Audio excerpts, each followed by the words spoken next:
I can't find the numbers right now, but basically more drugs, more illegal drugs like fentanyl are coming from Mexico than from Venezuela. So my best guess is that Venezuela is an easier target. They've got basically uh relatively like no military in comparison to the US and fewer friends than Mexico does. If we went after Mexico, then I think there would be way more questions. I mean, there are a lot of questions that they're getting still, but it would be way worse. We've all seen this clip. The United States hit Venezuela with a large-scale strike early Saturday and said its president, Nicolas Maduro, had been captured and flown out of the country. Here's what to know. Multiple explosions and low-flying aircraft were seen in Caracas in the early hours. We all learned that Caracas is the capital of Venezuela today, so that's fun. Hours of Saturday morning. Maduro's government immediately accused the US of an imperialist attack on civilian and military installations. US President Donald Trump posted on Truth Social that Maduro had been, along with his wife, captured and flown out of the country. He added that the operation was done in conjunction with US law enforcement. The apparent attack itself lasted less than 30 minutes. Trump said in his social media post that the strike was carried out successfully. Oh yeah, that's another crazy thing that he said during one of his speeches, or not one of his speeches, during the press conference, was that if this one didn't work out, that they were ready to do another bigger attack. And I guess that makes you wonder, were they gonna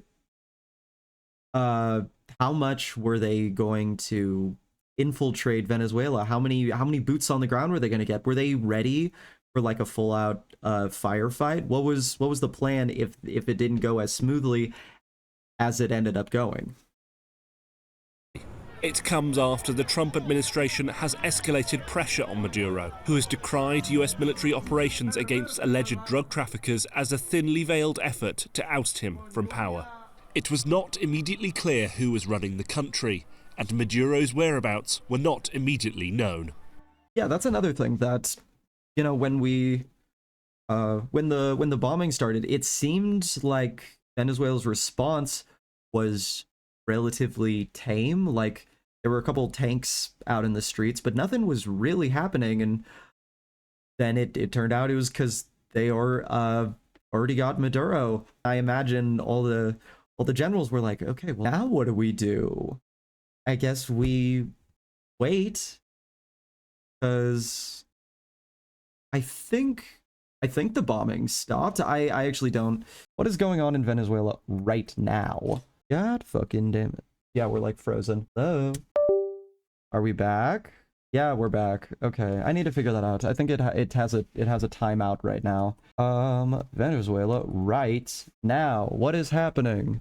Yeah, are the attacks still happening? That was 11 hours ago. Did my camera? All right, that's tragic. I was trying to be so professional, and it's tragic. Yeah, yep, that sucks. That's a huge bummer. I don't know if you can charge it while you use. That's something I will have to Google, because that super duper did not run for very long. Trump says we're going to run the country for now. What are we, U.S. What do we know about the U.S.? Okay, what we know about the U.S. strikes in Venezuela. The U.S. has captured Venezuela's president, Nicolas Maduro, after a large-scale strike on the South American country, U.S. President Donald Trump has said. Trump said Venezuela left-wing president and his wife were flown out in a military operation carried out in conjunction with the U.S. law enforcement. They've been charged with drug and weapon offenses in New York. It comes after explosions were reported across the capital, Caracas, in the early hours Saturday morning. Like, this is crazy. I was getting ready to go to bed. It was like midnight. I was playing some video games with my friend. And then all of a sudden, I see the news. I see something's happening in Venezuela. And then the videos of the missiles, and it's like, are we really doing this? Comes after explosions were reported across the capital, Caracas, in the early hours Saturday morning, including at a military base. The Venezuelan government deployed its armed forces and declared a national emergency.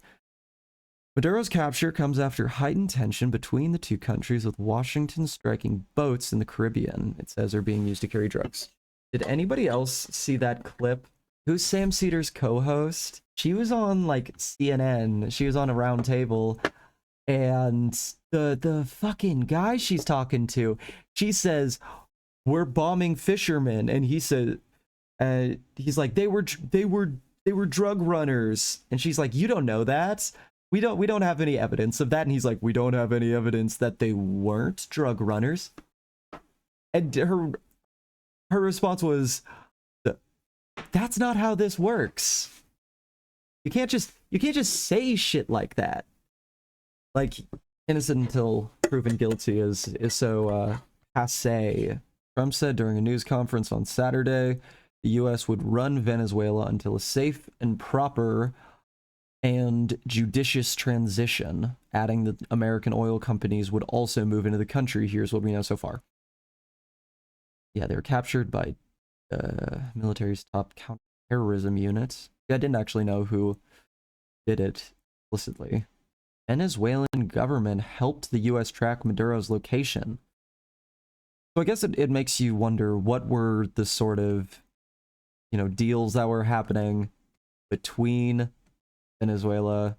Members of the Venezuelan government were growing sour with Maduro, and you have to wonder what exactly led up to them then working with the CIA to get Maduro so quickly. Speaking alongside Trump on Saturday, Dan Kane, chairman of the U.S. Joint Chiefs of Staff, said Operation Absolute Resolve took months of planning and rehearsals with forces awaiting for the right weather. It reframes everything so much, because we were all wondering, like, why all of a sudden is the new boogeyman Venezuelan narco terrorists? Why are we blowing up their ships? And now I guess we know that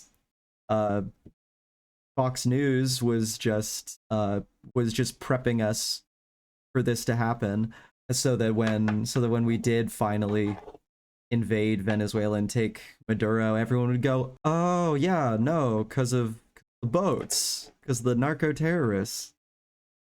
Team came and entered Maduro's compound, a house that was more like a fortress, according to Trump, at 2:01 local time, with the lights in Caracas having been turned off by the Americans. The U.S. president said Maduro tried to get into a steel-fortified safe place, made it to the door, but was unable to close it. He added that no U.S. forces were killed, and there were few injuries in the operation, which he had said he watched live. Maduro and his wife were then put on a ship on the way back. At the same time as the operation, loud explosions were heard in Caracas, while plumes of smoke were seen rising over the sea. Videos of the explosion and helicopters flying overhead have been circulating on social media, but they've not been verified yet. It is not known if there have been any casualties. The Venezuelan government also said the states of Miranda, Aragua, and La Guaira were also hit.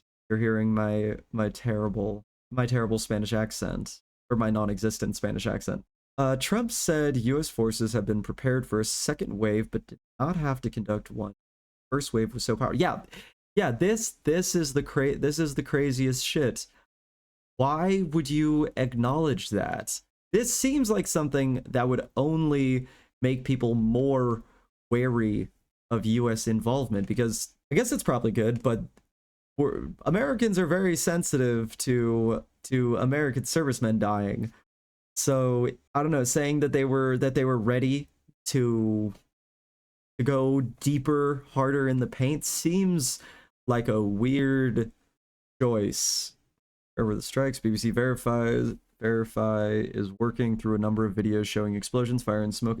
Yeah, so no one actually has any like first-hand information.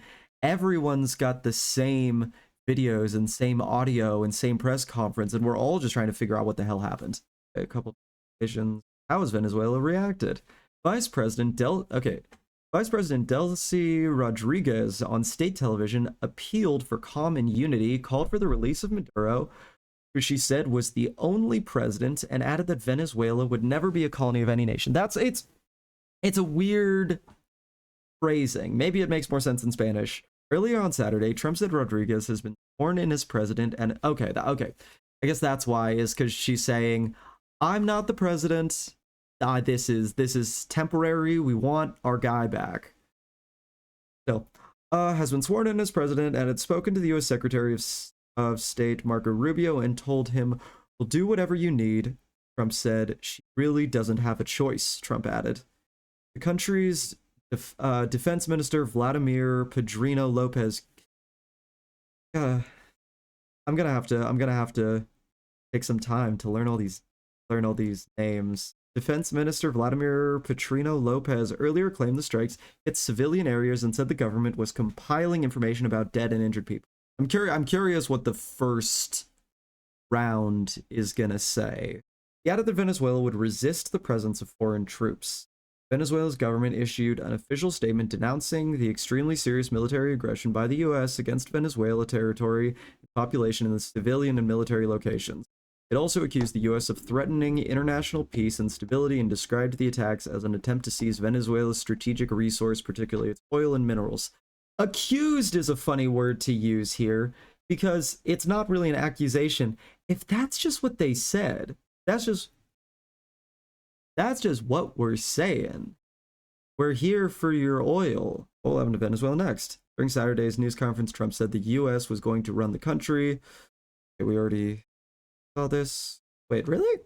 Asked by reporters about Venezuela's opposition leader and 2025 Nobel Peace winner, Maria Corina Machado, Trump said she did not have support or respect.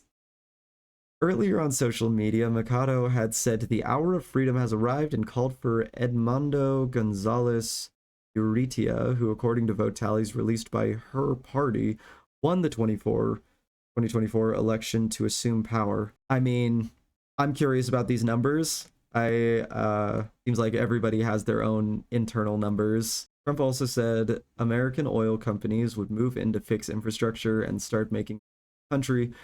He said, "We're going to take a tremendous amount of wealth from the ground, which would go to people in Venezuela and the U.S., adding, we're going to get reimbursed for everything we've spent." He talks so weird, right? Reimbursed for everything we've spent. I guess it's framing it like it really is calling Venezuela an investment. Like, we're not leaving them alone. I mean, he said that.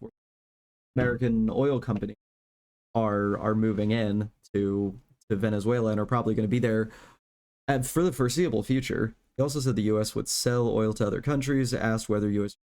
would to Venezuela, Trump said, "We're not afraid of boots on the ground." This is insane. This is the thing that's like, it's a huge step. It is an enormous step. Put boots on the ground. We can drone anywhere. We can actual soldiers, boots on the ground, setting up a base. Like, we were taking the airport. I don't know if we don't have any fucking info of what happened in Venezuela after Maduro got taken.